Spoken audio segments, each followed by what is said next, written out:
Hello guys, welcome to KL sister kitchen. ఈరోజు special carrot badusha. ఇది ఎలా తయారు చేయాలో చూద్దాం. ముందుగా క్యారెట్ తీసుకొని దాన్ని నీట్గా శుభ్రం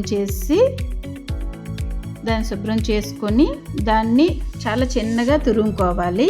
తర్వాత ఒక క్యారెట్కి 1.5 కప్పు మైదా తీసుకొని దాన్ని నీట్గా జల్లెడ పట్టించుకుంటే, జల్లెడ ఎందుకంటే మనకు మళ్ళీ ఉండలు పట్టుకుంటూ ఉండటాని కోసము దాన్ని జల్లెడ పట్టి ఈ క్యారెట్లో వేసుకోవాలి.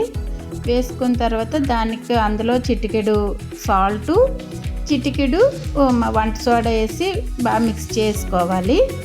మిక్స్ చేసిన తర్వాత అందులో కొంచెం ఒక 2 స్పూన్లంత నెయ్యి వేసి దాన్ని కూడా మిక్స్ చేయాలి. బాగా మిక్స్ చేసిన తర్వాత అందులో మనకి కావలసినంత వాటర్ పోసుకొని నేను వీడియోలో చూపిస్తున్న విధంగా కలుపుకోవాలి.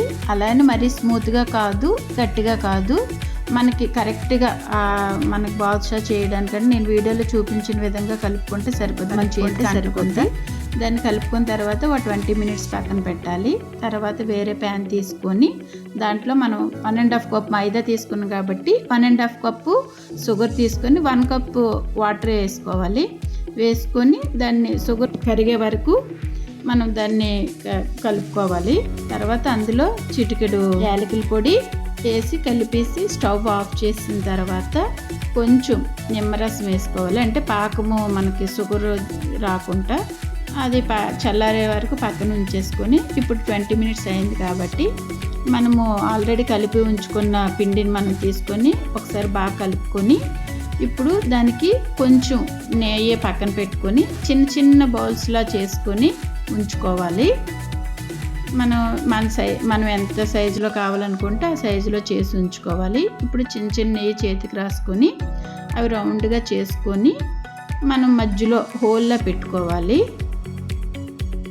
బాదుషా షేప్ కాబట్టి హోల్లో పెట్టుకొని పక్కన పెట్టుకోవాలి. అన్నీ తయారు చేసి పక్కనే ఉంచుకొని స్టవ్ ఆన్ చేసి కళాయి పెట్టుకొని మనం ఆయిల్ వేసుకోవాలి. మనం వేడిని టచ్ చేసినా కాలేనంత ఆ వేడిలో ఉంచుకొని మన బాదుషాలు సరిపడినన్ని వేసుకొని ఆ తర్వాత మళ్ళీ స్టవ్ ఆన్ చేసి మీడియం ఫ్లేమ్లో పెట్టి అవి నెమ్మదిగా వేయించుకోవాలి. హై ఫ్లేమ్లో వేస్తే ఏంటంటే లోపల ఉడకదు.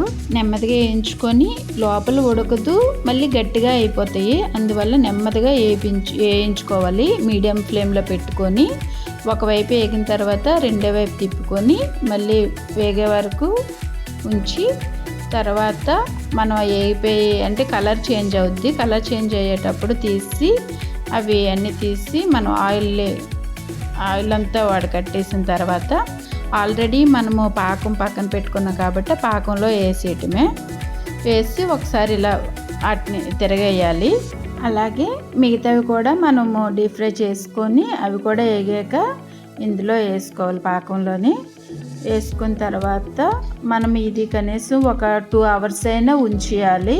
పాకం వీటికి బాగా పట్టాలి కాబట్టి 2 అవర్స్ ఉంచేసిన తర్వాత ఇవి ఒక బౌల్లోకి మనము మార్చుకొని ఇంక మనం సర్వ్ చేసుకోవడమే.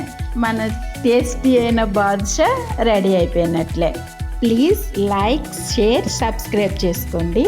ఇది మా first video. Thank you for watching.